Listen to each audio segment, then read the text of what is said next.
Hi, Hi, Kevin. Kevin. What's going on?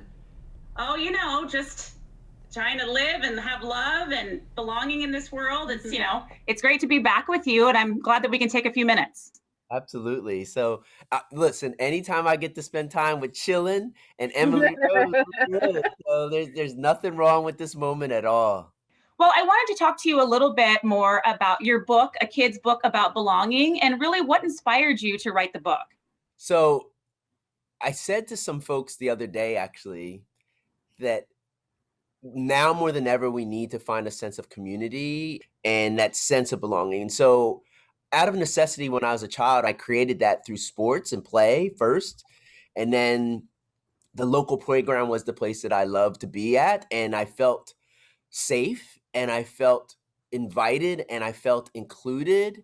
And I felt this community that wrapped their arms around me in spite of my circumstances that I was dealing with as a child. And then the public library became the next place. And I got welcomed there by the librarians. I affectionately call them the divas of the Dewey Decimal System. So, and then probably the most important place that I discovered belonging and connection was my best friend's family. And his mom opened her heart and her soul and her arms to me and welcomed me in. But what she did was magical. She actually created a supportive plus demanding environment for me. And she challenged me. She challenged me to not let my circumstances dictate my destiny. And she said, "You can belong wherever you are, Kevin. It doesn't matter. It's about you and how you show up. And if you're about turning ideas and hopes and dreams into action, people will rally around you." And so those are the three places: the playground, the public library, and my best friend's mom, Miss Lane, who I always called my chief encouragement officer of my dreams, my CEO. Well, I must tell you, the book, I read it to my son, and it was the first time I had a conversation. It opened it up a conversation for me to hear about a time where he didn't feel like he belonged. So I really just wanted to make sure you knew that. So thank you. No, and I think that was the whole idea, was it for to prompt conversation around that with kids and the influencers, the grown-ups in their lives. Absolutely.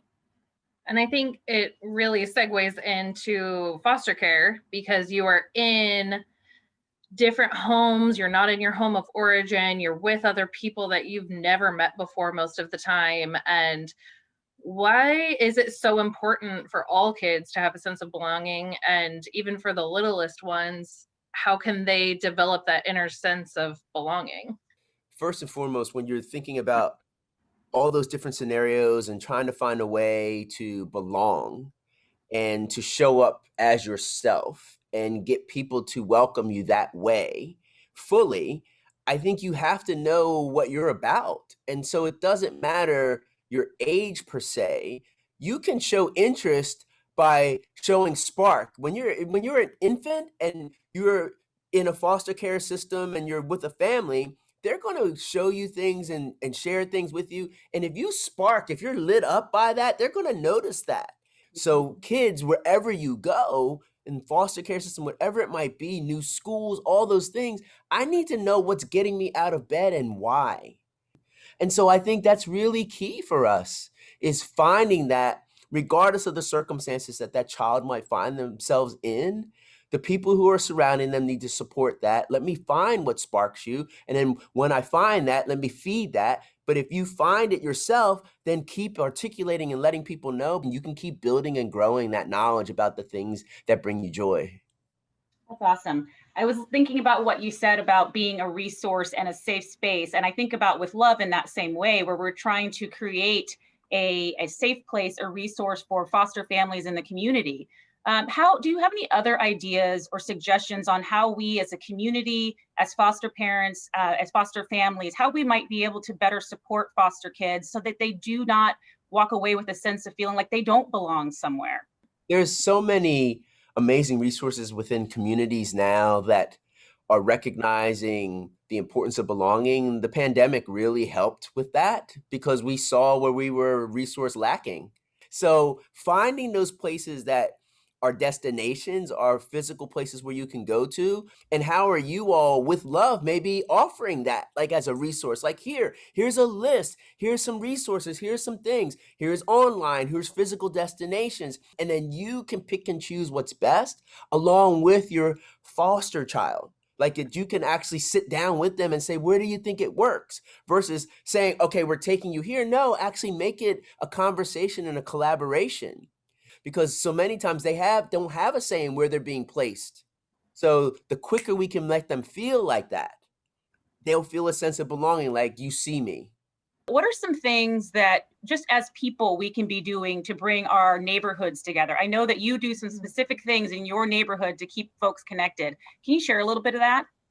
Just be more present. How are we more neighborly? How are we making sure that we're just, we're bringing that with love spirit to our neighborhoods, right? And to our interactions with each other. It's not transactional. It's about being transformational, and just be more present. I think that's the key. That's the unlock for this opportunity, right? Just be where your feet are and be more present. So what made you want to be here today, to talk to With Love, to be involved in what we're doing? When I found out the work that you were doing, I wanted you all to know that I see you.